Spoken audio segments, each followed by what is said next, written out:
ওইখানে আমিও গেছি, ওই ধর্মনগর দেওয়ান বাসা দিগ্বিজয় চক্রবর্তীর বাড়িতে।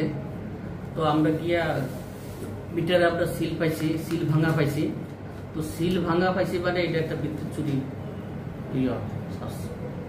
উনি এই জন্য আমরা যথারীতি বিদ্যুৎ দপ্তর কী করেছে, অফিসিয়াল বিভিন্ন আগরতলার থেকে আগত ডিজিএম ছিল, সিনিয়র ম্যানেজার ছিল, আমিও ছিলাম এখানে ধর্মনগরের সিনিয়র ম্যানেজার যুবরাজনগরের ছিল, তারা এবার আমাদের সঙ্গে পুলিশের লোকও ছিল।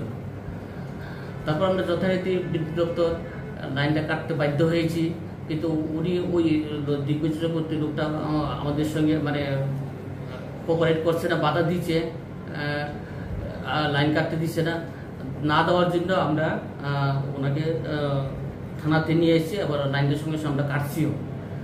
এবার এখানে ঘটনা থানাতে জন্য আমরা আইসি, তখন অনেক লোক আইসে, তারা ওর সঙ্গে ফোন করে আনছে। ঘটনাচক্রে দেখলাম তারা করতেছে কংগ্রেসের লোক, কংগ্রেসের নেতা বা এরকম।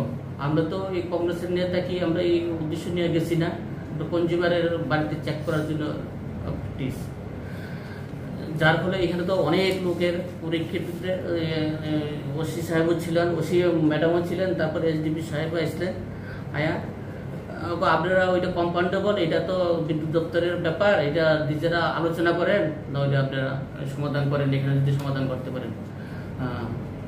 আপনি বলতে চাইছেন উনি বিদ্যুৎ গাবলা করেছেন বা চুরি করেছেন? বিদ্যুৎ তাদেরকে ফাইন করা হয়েছে? না, তাদের ফাইন করা হয়েছে। এই বেসিসে কত টাকা ফাইন হয় আপনাদের রুলস অনুযায়ী? আমরা বিদ্যুৎ তাই তো সিল ভাঙা হয়েছে, সিল ভাঙা তো মিনিমাম 500 টাকা আমরা কাটি।